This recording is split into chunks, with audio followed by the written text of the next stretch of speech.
All right, well, here we go, guys. Picks and bans. SKT versus TSM. And there's a ban, of course. Banning out Dyrus seems to kind of be the order of business, but there's a ban thrown at Marin. Team Solomid has to be careful here. They already see the Sion ban, so they must either expect Maokai to be a ban or a first pick for Marin, who's of course a fantastic Maokai player himself. Yeah, he's something like 13-1 on Maokai right now. Decides to ban the way, but they should expect this to happen. So by banning out top laners themselves, you might end up in that situation where Dyrus also runs out of a few picks. Kalista has to be the last ban for Team Solomid now. And interestingly, SK Telecom, so they are going to go with the same bans that we saw against TSM by Fnatic. Earlier today, those are the 3 champions that Dyrus played over the course of the NALCS playoffs. And will Team Solomid try and leave Kalista open until SKT? Either you take the Gnar as a first pick or you take the Kalista. We take the other one on our side, because in terms of jungle here, there's both Rek'Sai and Nuno for Bengi. You take Kalista, and then you take Hecarim in response. Oh, I agree. SKT should take the Kalista pick, but listen, what TSM is trying to do is say, you make that trade. Because whichever top laner you don't get, or whichever pick of Gnar and Kalista, we will grab the other one. That's at least what I'm expecting. Kalista has to go in for Wild Turtle in this situation then. Oh, okay, so we got the first pick of SKT. That's risky, man. For Team Solomid, yeah, it certainly is. Then again, go with that Rek'Sai, though. Then again, we normally don't see Faker play Urgot.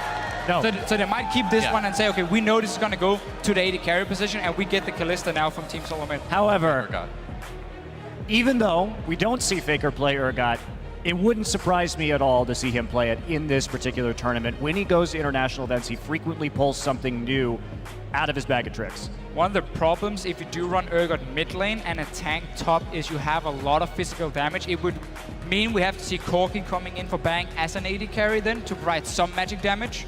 And we're going to see if they do log in Gnar, at least Team Solomid would say, okay, if it's going to be Urgot mid lane, Corki would be the expected AD carry for them. But TSM here clearly very happy with this start. They got Hecarim for Dyrus and of course Santorn and Gragas, where he can be very effective in the early game. The problem with playing Hecarim into Urgot is if you play Urgot properly, it's nearly impossible to get a good teleport flank off, because he will just get swapped out the instant that he tries to hit your team from the side, and he'll lose all of his speed and all of his damage. We've seen SKT handle Hecarim really well in the past. Hecarim is also one of these champions who rely on being able to like one-shot an AD carry. You won't do that against an Urgot building a Frozen Heart, having that shield as well, so he's able to stay alive against the Hecarim, meaning there's going to be less targets for Dyrus to one-shot. But I like the way this pick and ban phase has been going. At first with SKT that's taking Urgot first pick, Team Solomid knowing, okay, we don't have to pick Kalista then in first rotation. That was pretty smart from them. And this lane, Kalista Thresh, it's just so strong overall. The fantastic gank pressure you have in that lane 2v2. Late game as well, when you can throw in that Thresh here. You just have so many ways of playing around with these 2 champions. It's also worth noting that Bengi is up until this point professionally undefeated on Rek'Sai, 5-0 record so far. So it's been a very effective pick for him. Looks like it will be Kalista Thresh locked in for TSM, a pretty devastating bot lane for Wild Turtle and Lustboy. And one of the final 2 picks going to be for SK Telecom, hovering over that Alistar right now. And we've seen SKT do this in the past, pulling back, just playing ultra tanky. And it's worked really well for them so far in Korea. And we often see Urgot Alistar as a lane. That does tell me we will get a different mid lane pick for Faker, not the Urgot for him. Yeah, obviously need some AP. Azir and Cassiopeia will be the 2 obvious ones. Right. For Faker, he did show Azir already today. Cassiopeia goes for it himself. Obviously a blind pick for him. And what can Bjergsen pick into it in this situation? This is really kind of ideal for him, you know, being able to pick whatever you want that you think will work best against Faker's Cassiopeia. Yeah, I quite like Azir into Cassiopeia as a lane matchup if Bjergsen wants to play it. Obviously very skill focused in there, but I will give the edge to Azir because of the fact he can outrange the Cassiopeia. And he has that all-in potential with the ulti as well. You gotta be careful though, because you know Faker's gonna run that Ignite. He doesn't know that Cleanse is a summoner's spell, I'm pretty sure. Very true. Well, he will be the target though in team fights. I mean, you're not gonna dive the Urgot if you're the Hecarim. It's gonna be straight at Faker every single time. It's another thing to keep the Hecarim from coming in though, you know? That's very true. That's very true. So Ziggs, I might see him take that a little bit safer. I've been playing quite a... This is honestly a very, very good pick into Cassiopeia. What I like about Ziggs in this matchup, or against Cassiopeia, is the fact that Ziggs offers so much zone control with the minefield, with the satchel, and obviously Cassiopeia is a fairly low-range mage who has to get close, constantly be able to spam her Twin Fang. You can stop that in teamfights if you have proper minefields and satchels from the Ziggs here. And basically also the backline threat you do have with your ulti, making it very tough for Faker to position himself, because he's gonna be the guy Dyrus is gonna jump towards, the ulti from Bjergsen is gonna fly there. You might even see Lostboy being thrown in the face as well to try and take him down in the start of the fight. One thing that I'm looking at right now is Dyrus is opting to go for the Ignite on the Hecarim here, and I almost feel that if you can get that exhaust or the smite down onto the Cassiopeia, you may have a better shot here, considering that there's one major damage threat on this team. It seems a bit dangerous too, you know, for having no flash, no way to really escape things. And we've seen a lot of other League players liking to spend their summers at Camp Dyrus, so we'll see if that continues. I'm normally a very big fan of Ignite Hecarim because I feel like you can do a lot more in the early game and in terms of mid game. However, in this case, Smite would have been super effective for himself. Also in terms of the late game scaling on Hecarim with that Cinderhole. And if we're going to see the lane swap as well. Now, TSM probably won't be looking to lane swap here. I don't think we'll see a lane swap simply because I don't like Urgot in lane swaps, and I see very, very few teams ever opt to do that. Normally when they run like Alistar, Urgot together, they just sit and farm, get the tier on Urgot, then they start being a bit of a bully, and then they take standard lanes instead of swapping the Urgot around. All right, and of course, tweet at us who you think is going to win. Hashtag SKT win or hashtag TSM win. It is time, guys, to get into the game. Welcome to Summoner's Rift. SK Telecom T1 versus Team Solo Mid. Our final game here in day one of the mid-season invitational. Yeah, and as keep talking about the two top laners, Marin and Dyrus here. Obviously, Gnar has a pretty good laning phase against the Hecarim, and therefore there's one little thing you can do with the Hecarim. You just start Flask, no potions, you do a camp at level 1, and then you go back to base and you buy a cloth armor. That's gonna help you a lot in the early stages of this lane. You will also get that level 2, and you can go pretty aggressive and trade with your Ignite. It's something a lot of Western Hecarim players like to do. Very cool. Can also TP right back to lane if he wants to. Meanwhile, a fairly safe level 1 from both sides here. 30 seconds until Yeah, looks like a pretty standard fan. Dyrus taking a look at the Krugs up on the top side. Hey man, for these teams, there are no standard fans. The best, right? All right, they don't agree apparently. I tried. Bengi, a little bit interesting position on the side, but doesn't look like we're going to see anything too interesting out of this level 1. No one grouping up, and Wild Turtle and Lustboy looking to take that Gromp and start pushing in very aggressively early on with the Kalista. Yeah, Kalista into Urgot is a pretty good lane for Kalista herself. Not one where she will necessarily completely destroy the Urgot, but the fact that if you get a few spears down, you can take some very easy trades, and you can dodge around that E of the Urgot fairly easily with your jumps as well. So Turtle and Lostboy definitely looking to play aggressive in the lane. And I like the fact that pick a strong 2v2 lane, because we just talked about this before we even went into champs, like how control of the bottom side of the map is so important for both teams. SKT wants to control so they can create picks around it and take a dragon for it. And Team Soulmate obviously wants it because they never really seem to gank for Dyrus himself, and they want to stop SKT from getting these early dragons and roll towards number 5, which is a thing they've used so often in Korea to win games. Very true. Bang & Wolf going to have to play back right here after the Gromp is taken by Team Solo Mid. Faker and Bjergsen playing pretty aggressively. And, you know, as we saw earlier today from the Besiktas game, Faker plays pretty much at 1 speed, and that is extremely aggressive in lane. It does make him vulnerable to ganks, but got a lane swap coming, and it does sometimes get a little bit harder. Yeah, well, level 2 gotten a little bit earlier for TSM here, and we'll see if they can press that advantage. Look at Dyrus. Boots. Oh, boots, okay. After. I think cloth armor is so much better against Gnar in the lane, just to have a bit more sustain that way through the armor. The boots itself doesn't really offer him a whole lot. I mean, he is obviously Hecarim, so he does get a bit of extra damage from it. And maybe he's just looking to try and close the gap on the Gnar, but the problem is he's going to get boomeranged every single time he tries to go forward. Yeah. And Marin is just going to try and kite him anyway. And pushing so far up in lane, too, without any sort of escape summoners makes him a little bit vulnerable, as Bengi may demonstrate right now. Coming through, Dyrus already low. There's a knockup. Dyrus in big trouble. First blood goes to SKT. Bengi, he was a bit too far up, wasn't he? So if we take a look at the pathing right there, starting on the red buff, going right for the blue buff after taking the Raptor. So he was a little bit fast right there, but even so, Dyrus caught a little bit unawares, and you have to be so considerate about that gank path as you push up to the turret. Yeah. But Marin gets him right where he wants him. Well, Marin baiting really well too, even got the ignite out of Dyrus, kind of in a little bit of desperation too. And we didn't get to see the early start in this lane between Dyrus and Marin, but typically on Hecarim, you don't want to push the wave because obviously you're not running a flash. Yeah. And Rek'Sai has so many ways of getting over certain walls to gank you. Bengi might try another one in the mid lane. We talk about Dyrus before here or after. No flash though. Yeah, that's true. He's going to take the Raptors as he kind of mulls it over. But typically, again, for the Hecarim top, what you want to do is you run to the Gnar outside of the minion wave and you start trading. You don't push the minion wave yourself. You're going to be happy that Gnar is going to try and auto-tech trade with you and push the wave back instead, and you just sit fairly safe. Oh boy. Now he might die a second time because Bengi is not spotted. He's going to come around. Oh, Dyrus. Dyrus going on to Marin. Now he tries to... Oh, no, he's not fleeing yet. Just waiting for some poke. Man. He wants some poke from the Gnar first so they can take down Dyrus because he's obviously not going to move away from the minions. And they want that There's rage Hop bar. coming in. Dyrus in a little bit of trouble. Look at Faker Faker's moving here. up. He's fleeing Faker. They're trying to cut him off. Dyrus running into the enemy jungle. He's deep behind enemy lines now. And I don't know. I don't think this is going to end well for Hecarim.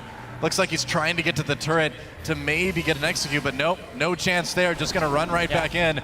And we're off to the races. Hecarim, he's going to win like a one-man horse race, but in the end, he's still going to get taken out by SKT. There is 2 kills. Whoa! Thanks, Grunt Bro. And right there again, if you look at the setup on that, they had a ward that had been placed by Bengi right at the Raptor, but they're we've gonna got... Smash in the bot lane, nice grab onto Wolf. Wolf taking a little bit of damage, but that pulverize looks like it'll keep him safe. Yeah, getting low, but not getting killed. I really want to talk about that because the setup was so good. There was no way for Bjergsen to help in that top side yet. Faker had the angle onto the top side of his lane. They had a ward right there, and Santorin has not been playing the top side of this map at all since he started off at his Krugs. There's no counter ganking for Dyrus as he's coming forward. He's not in the lane brushes in order to make a play. This is awkward. Bengi a little bit lower health, but now taking a big chunk out of Santorin. He's getting hit by the Raptors as well, but Santorin not wanting to stick around there, finding it a bit too dangerous as he gets chased back to his side of the map. And as much as we can talk about Santorin and not helping Dyrus, he's been misplaying the lane itself by pushing it twice now and being caught out from it. I mean, that's not how you can play this matchup when you don't have a flash. And you know the enemy team likes to tap you. Bjergsen tried to pop that up, but Faker flashes out of it. Escapes there, but Bjergsen with a little bit of a win in lane. Yeah, has to burn both summoners to get out of that as well. So Faker playing aggressively. Dyrus now trying to get in. Revenge of the Dyrus Faker. Can he get away? No more summoners. Now taking a lot of damage. Good bait from Dyrus. Yeah. Coming in, saying, okay, I'm going to be caught on the tower. Nope, just going to turn around and obviously just get an ulti away from Faker here. So I'm trying to clear out the wave. So Bjergsen, some very effective trading. We mentioned how this Ziggs into Cassio is a fairly decent matchup. Not too much for the laning phase, but more how it's going to end up in team fights with Bjergsen going to try and really zone out Faker with Minefield and Satchel. And then have that, obviously his ulti and the long range bounce from his Q to try and get onto this Cassiopeia with some damage. And the fan vote going pretty heavily in TSM's favor right now. I'm curious what Marin is going to do here. Looks like he's not going to go for the fastest home guard boots available to him, but Marin, a player known for going early home guards on this Gnar, and we saw it so many times in the finals up against the GE Tigers because they really know how to manage rage and make some plays. Yeah, speaking of making plays, Lustboy coming down here. Doesn't look like they will be able to catch people. No, he's going to bring Santorin in on the Lantern, but it may be a little bit too late already. We'll see if maybe Wild Turtle throws him in with the ult. Nope, no chance there. There's no ults yet. Oh, yeah, you're right.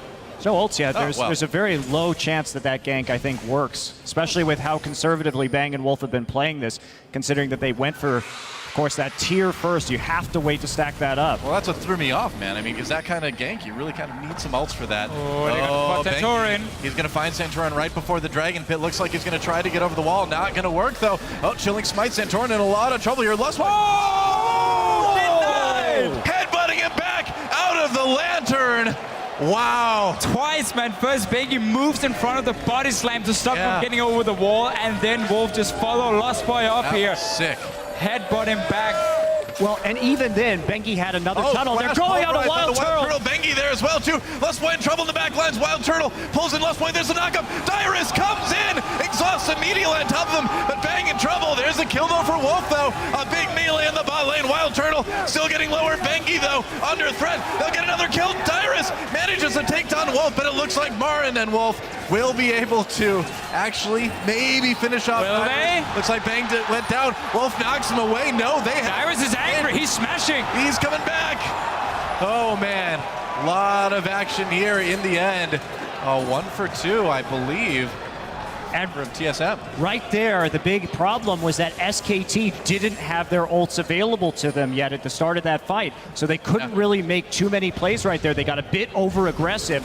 And let's take a look at this one again. This was So awesome play. we talked about how SKT likes to have these early ping wards around the mid lane as well. Here's one of them spotting Santorin. That's why they also know they can take this fight. And look at Wolf. Lands on for Santorin, just headbutts him back in. You're not going anywhere. And gets the kill for himself, and then sets up another play in the bottom lane. Wow, are they going to spot Bengi with that ward? Now it's all about Dragon. And what we didn't mention, too, was Faker actually was getting chunked out of the mid lane during that entire process. So he's actually falling relatively far behind Bjergsen in terms of farm at the moment. It's getting a little bit risky for SKT here. It is so hard when you just want to move forward and spam Twin Fangs on this Yordle in the mid lane, and then there's a minefield under you. Yeah. And it looks like Marin is going for the home guards into the mallet build. So they're going to try and extend the laning phase right here. Kind of sad we didn't get to talk about this before because the fight broke out, but this something we see quite a lot from someone like Coral from EDG in this Hecarim Gnar matchup, and also Marin pulling it out. Oh, it's here simply he comes super good in again. the one-on-one. Santorin coming in, nice flash play, there's a box, Bang, manages to get out. It looks like Wolf may be in trouble. Meanwhile, action in the mid lane. Bjergsen in a lot of trouble. Faker gets the kill with the Twin Fangs. Meanwhile, down in bot lane, looks like Wolf and Bang were able to escape successfully. So SKT managing to get a kill in mid finally. Look around this mid lane here. Oh, let's talk about Outlook because there's more action. Again. Look at that, Bang, knocked back out from under turret, getting low. Position reverser gives him a little extra tankiness. Is it enough? The dive still so Baker's powerful. coming. Bang is still there. Here comes Bangy too. Bang is still alive. Klitz hasn't killed him yet. Bangy gets the kill on the Lust Boy. Meanwhile, Santorin forced away. I can't believe Bang is still alive. You know who's not going to be though? Wild Turtle. Goodbye. A double kill for Bangy, and Faker claims another victim. Santorin goes down in the jungle. Everything is going wrong for Team Solomed at the moment. That gank in the mid lane first. SKT has so many wards set up around Faker here. He can play aggressive. There was nothing to spot Bengi coming in as well. And that was a losing matchup at first for Faker. And then the bottom lane. Bang staying alive. Obviously you roam from the mid lane after Ziggs is already dead. You get Dragon, first Dragon by SKT. Monty, you love your stat with it. Such a good situation now for them. Yeah, if we take a look at this too, Bang gets knocked out, but immediately position reverses. Santorin has no more mana here.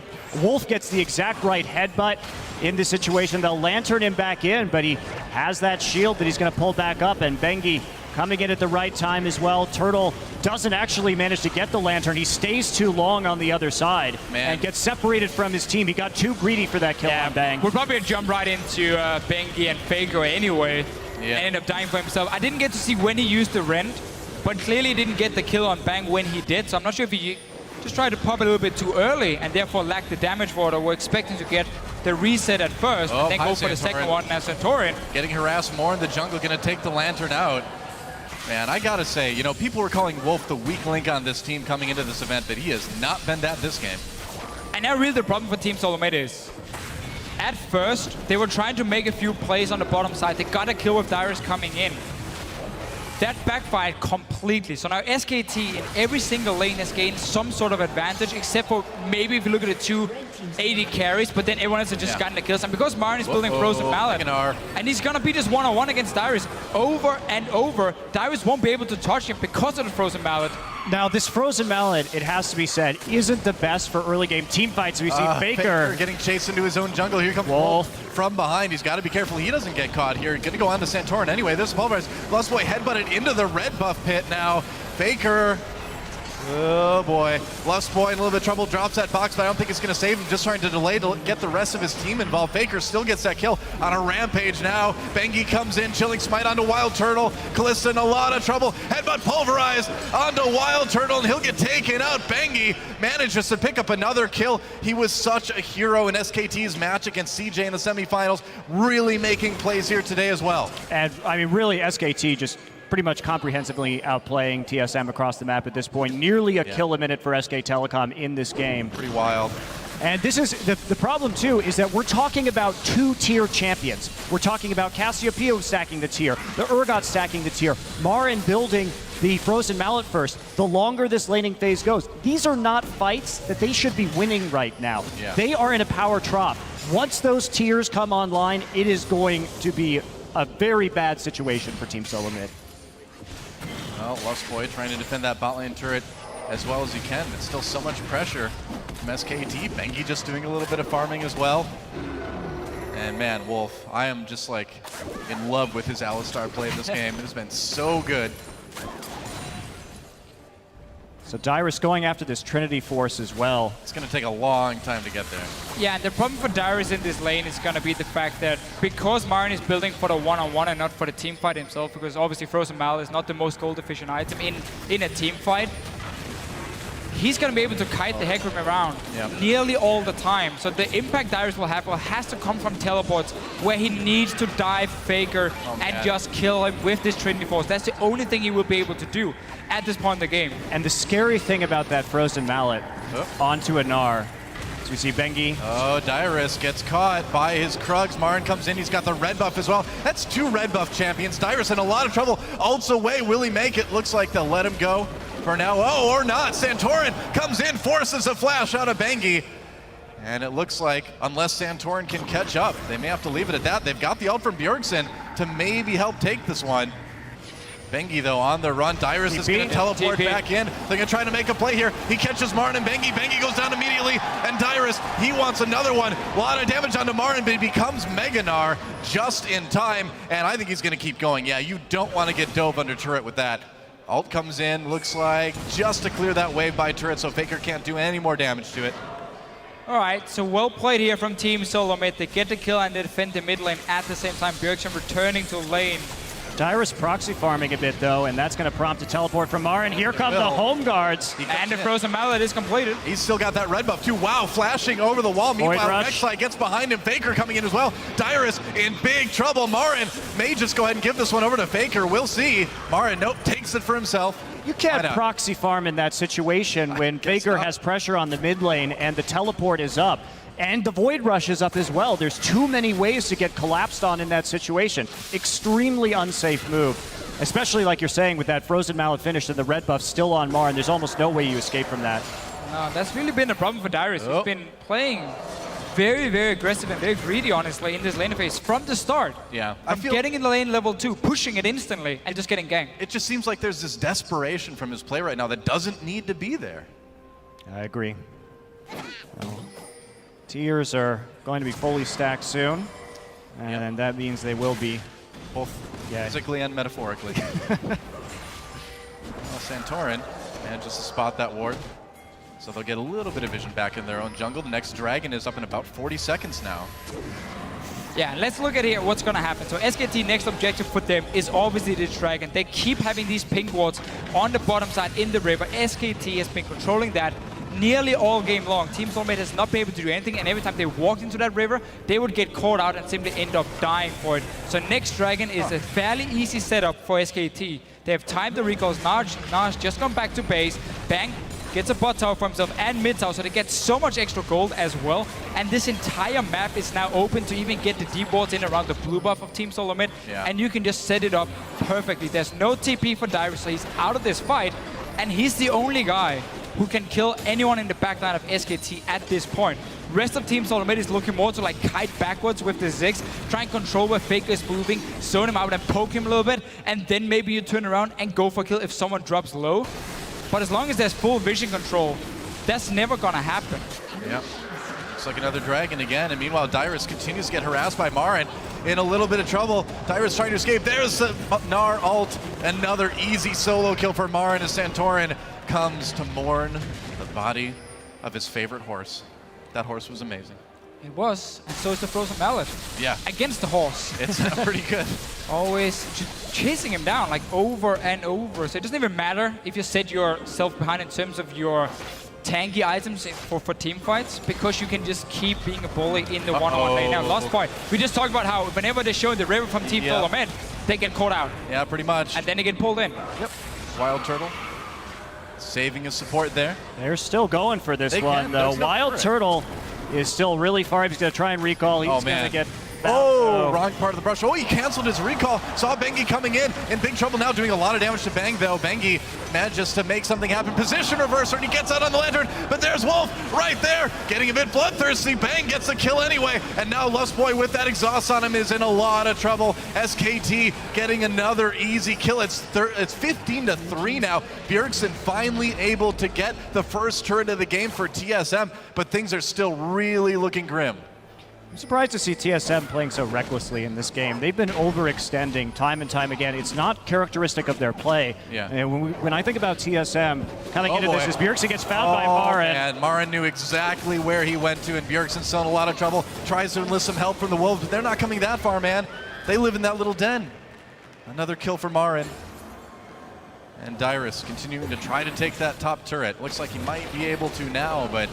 TSM has been such a methodical team over the course of the NALCS playoffs, and the risks that they're taking in this one are just getting punished left and right. Dyrus. Well, we know how this one's going to end up. Marin gets another one. He's now 6-0-1 on this Gnar, and you're right, I mean, about TSM. They've been so good, so methodical, all spring split, and in this game right now, I feel like the nerves are getting to him a little bit. Yeah, Marin's going to start a glue factory soon. I think he's got enough dead horses, it's true. Bengi coming in. And so, more pressure from SK Telecom. Yeah, I mean, at this point, Marin is just going to keep spray pushing. It's kind of clean up from here on out, huh? All game long. Well, it's like for Team Solo Mid, in order for them to come back in this game here, they got to try and have a situation where Dyrus can sit in the one-on-one lane with Marin and just sit there, not fight or anything, just sit under his tier 2 tower, go back to base when they want to force a fight around, let's say, a dragon if you are Team Solo Mid, get that home guard engaged, and then you need to rely on Bjergsen being able to land poke. He's going to loot and Zeko to maximize his poke damage as well. That's the only way for Team Solo Mid to start winning fights, but it's going to be very, very hard. The problem with relying on that home guard engage is the fact that there's an Urgot. And when the home guard engage comes in, all Bang has to do is press R and click on Hecarim, and he loses all of that speed, all of that burst, and then he gets put in the front line, and there's no longer any kind of flank. And even it's a very powerful pick against Hecarim. And even if you don't have home guards, you're going to have an Alistar who's going to get CDR, who can just headbutt you away as well and completely stop the same thing from happening from Dyrus. He turns around immediately onto TSM. Look at that nice headbutt, pulverized Santorin trying to help his teammates escape. Lustboy pulled over the wall by Wild Turtle, but SKT continues to chase. Wolf, can he get there in time? Bengi, they caught Wild Turtle. There's the position reverser, and there's a dead AD carry. And SK Telecom, nice flash pulverized onto Bjergsen. He's in big trouble now as Bang comes in with the big damage. The ult does nearly nothing as Bang picks up the double kill. Lustboy trying to get back into the base, but Bengi says, no way, I'm coming in there with you. Santorin just hanging out right now, checking out the Rek'Sai, waiting for that tunnel cooldown. There we go. Back out again. And that is much happier music than I think Santorin would really choose to listen to right now if he could. And if one hammer works for you on an R, why not get a second one? Yeah, man. The Phage Mario brothers have for him as well. And Wild Turtle deciding to go Hurricane is a thing that this is dislike a lot versus tanks. You can't do this in this situation because in order to actually effectively use the Hurricane, you have to hit more than one target. And if he's hitting more than one target, he's going to get Cassiopeia ulted, pulverized, position reversed, or Gnar ulted. Yeah. It's also the fact that you have a build now where you don't run any crit.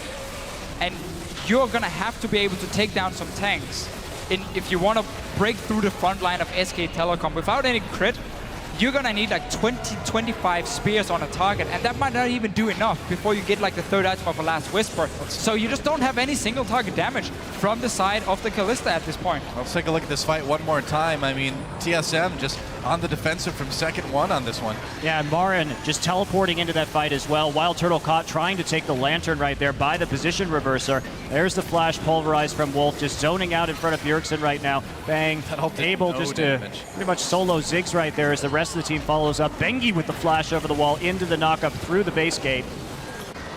Yep. And it's just so clear to see the game plan for SK Telecom and the way they like to play around the bottom side of the map. Typically, in terms of, again, the warding, they've used it so well to punish Team Solo Mid every single time something happened in the early game. And then with the early ganks on Dyrus, who was overextending, Marin just got so far ahead on this Gnar that he could get that Frozen Mallow fairly early and use it just so SK Telecom would say, we're going to win top lane no matter what at this point because we got Frozen Mallow completed, we have a good head start from our Gnar, so we just focus everything bottom side. And that was just too much for TSM to handle. SK Telecom just moving around the map now, taking down turrets. The next Dragon is live, and you know they took a very easy Baron as well. Faker just going and soloing the Dragon. That's number 3 now. SKT with total map control. And I gotta say, I'm a bit surprised that this one ended up being so one-sided. Yeah, I will admit I was expecting a more defensive approach for Team Solo Mid, also with the way they wanted to control their own vision, like have very defensive warding to try and spot if any roams were happening for SKT, and then try and play a fairly slow laning phase where you would expect, okay, we know Dyrus often gets camped, so we try and play around that one. Also, you had the Ziggs, so you can slowly just sit and chip away the mid lane. Here we go. Dyrus trying for a flank from behind. Here's the flank, yeah. Onto Faker. Faker takes a lot of damage, actually. Gets very low. Nice win from Lustboy. Can he do it? Wolf coming in for the pulverized. Lustboy in a lot of trouble. They do get Faker, but now Marin comes over the wall. There's a flash trying to take out the support. Meanwhile, Dyrus on the run as well. Bang took a lot of damage from the turret. Oh, Bjergsen took him out with the ult, but SKT still, even without their carries, is doing enough damage. They're tanky enough. The double kill for Bengi, and SK Telecom just unstoppable at this point. 4 kills, only Bjergsen making it out. It was a really good call by TSM, though, in the situation. Oh, there's the ace. It's the only call you can't make. And had it been even goal, that team fight could have been won by them by getting such a good engage. Oh, but they would have crushed it. They took the fight where Bang wasn't there to just stuff the flank immediately from the Hecarim. So they actually were able to get onto Faker in that instance and take him out early. I think TSM had the right idea. Oh, yeah. It's just, unfortunately, they're a lot too far behind. A lot. It's true. Well, with an engage like that, I mean, that was pretty much the perfect engage for TSM. And, you know, we even had Bang coming in and pretty much dying to the turret in there, too. Well, double brutalizer for Bang now. All right, well, I mean, the more limbs you have, the more brutalizers you can hold, right? Well, it's a lore. That'll help. It's a lore build. Once he gets Ghostblade, but that's true. Bit unorthodox right there from Bang. Why not? Wild Turtle is going to try to pick up his red buff here. Wolf may want to try to prevent that. Cowboy Alistar is disturbing, by the way. Are we supposed to believe he's like hurting his own species? Like farming his fellow cows? That is a disturbing skin right there. Freaky. He's babysitting. I guess so. He's the bull, got to babysit all the cows. The less said about this, the better. All right, love the Mikhail's pickup for the cow. Now we're talking about him. That's basically the only way Faker's going to die is if he gets locked down, then Mikhail's is going to prevent that from happening. Bengi gets spotted in the jungle here. We'll see if they make anything happen. Wild Turtle forced to retreat into his own jungle. He's going to run right into Gnar, though, isn't he? Yep, there's Marin right there, and Wild Turtle trying to hop backwards. He's got that red buff. He's going to take it onto the Lantern. Oh, Marin chasing deep, gets hit with that death sentence, so needs to be careful. He's so tanky, though. And again, this build from Kalista just doesn't do a ton of damage. Very unfair situation also for Wild Turtle, being as Team Solo Mid is so far behind. Yeah. Obviously, I mean, as an AD carry right here, you feel very, very useless against so many tanks. Yeah, look at Bang. For himself. Jeez. He will have a little bit of extra wave clear with the Hurricane, but that's about it for him, honestly. And you already have the Ziggs, so that shouldn't be your priority. Right. For Team Solo Mid. Bjergsen with the loot and Seiko, obviously just trying to maximize whatever damage he can get from that Q If he does a And full here we go. rotation of TSM spells, coming in. There's a That's knock it. up onto Wolf. Looks like they caught him. Bengi coming in. Wolf still very, very tanky. Tyrus ults. He does manage to connect with Faker, but now he's on his own with Faker. I don't think you want to be there. Meanwhile, the rest of SKT has invaded the base. Tyrus still running from Faker. Looks like he might escape. Will the poison be enough? Meanwhile, Lustboy goes down in the mid lane. And Marin still putting all that pressure onto bot. And will Faker actually find Dyrus? I think he will. Oh, no. Dyrus actually made it out. Faker actually opting not to use Ghost on that chase right there. A little bit weird. He definitely could have caught him if he had wanted to use his summoner, but instead holds onto that one for a little bit longer. Zig's ult still clearing out these waves, so SK Telecom hasn't actually really cracked this base yet, but they will on this one. Well, yeah, there goes the inhibitor turret right now, and it looks like the inhibitor is pretty vulnerable at this point. They're going to back off, just playing it safe. Bengi coming in to one of his tunnels basically right at TSM's front door, but Dragon up in a minute 30, Baron up in a minute. SK Telecom, this is the time for them to pull back, play it methodically. You don't want to give any chances to TSM at this point. just wait for Baron to respawn. Right. Play around it once again. You had such a good pink ward setup before near it, and then you warded off the jungle of Team Solo mid. Now chilling smite onto Dyrus. They're going to try to slow him down. Marin about to go Meganar as well, too. Not a lot of members of TSM there. Lustboy could come in to help with the Lantern. Nope, everybody from TSM coming down to support that. But again, it's just chunking people out. It's just keeping them back and trying to help keep control of the map to easily go back and take a Baron or a Dragon a little bit later. Always keep every single minion wave pushed up. Yep. So you know that there's 3 lanes they have to defend. If they ever show without a teleport, without a global, well then you just go straight for this Baron, which is spawning in 10 seconds from SKT's side. And I mean, worst case almost for SKT is that Team Solomid try and go out and stop it, and then you just get an open fight, which is also what you want, because you want to get the Ziggs away from these towers, so he doesn't just sit and wave clear. So there's barely any win-win situation, except Ziggs ulti, stealing Baron, calling it right now. All right. You call it, Deficio. I'm holding you to this. Oh, Marin coming in. You don't expect them to come from your own base, do you? Bengi in a little bit of trouble, or Bjergsen rather. Marin, look at how tanky he is, just kind of 1v4ing at this point. Bjergsen getting so low out of the fight already. Marin still chasing. He's about to go Meganar. Bjergsen dodges the building, and Marin ults in for the kill. Bang comes in. There's just nothing that TSM can do against SK Telecom. There goes the inhibitor, and SKT, they want to try to get the win here. Will they be able to do it without one carry on TSM? Looks like it might be easy. There goes the first Nexus turret. TSM, perhaps a desperation fight, or will they just let the base go down? Dyrus trying to swing around the outside here, but second Nexus turret gets taken down. Now the Nexus being taken out as well, and SK Telecom with a dominating victory over Team Solo Mid. GG. And this was really the playstyle SK Telecom has used back in Korea so effectively. Same exact game plan. Complete control of the bottom side map from the get-go of this game here. Marin gets a good start in his own laning phase, starts winning one-on-one, plays super aggressive on the Gnar, and you just focus the other 4 members. Whenever Team Solomid try to make a play, they would always be spotted at first, and there would always be a response from SKT. And that's what's scary about them too. They've been kind of pioneers in this post-Cinderhulk world in terms of their picks and bans, and this isn't all they have to offer either. Of course, they do like these very tanky Urgot compositions with a Cassiopeia or a Vladimir in mid, but they also play that Lulu and play around Bang as the primary carry. And we did see a few changes, I mean, pick and ban wise here. Urgot came in as the first pick, so Team Solomid decided not to ban Kalista, even though it's been such a must ban against Bang so many times. Simply just to say there are plenty of power picks at the moment. Whichever you don't get, we're going to take 2 of them. So they got Hecarim, they got Gragas. They could save the Kalista because they expected Bang to play the Urgot. So I quite like the way they handled the pick and ban phase. It was just once again the execution that simply didn't work for them. Yeah, they have looked a little bit off all day. Like I said, we know TSM looks so calculated over their course of the NALCS playoffs, and we weren't really seeing that team today, which surprises me quite a bit, actually.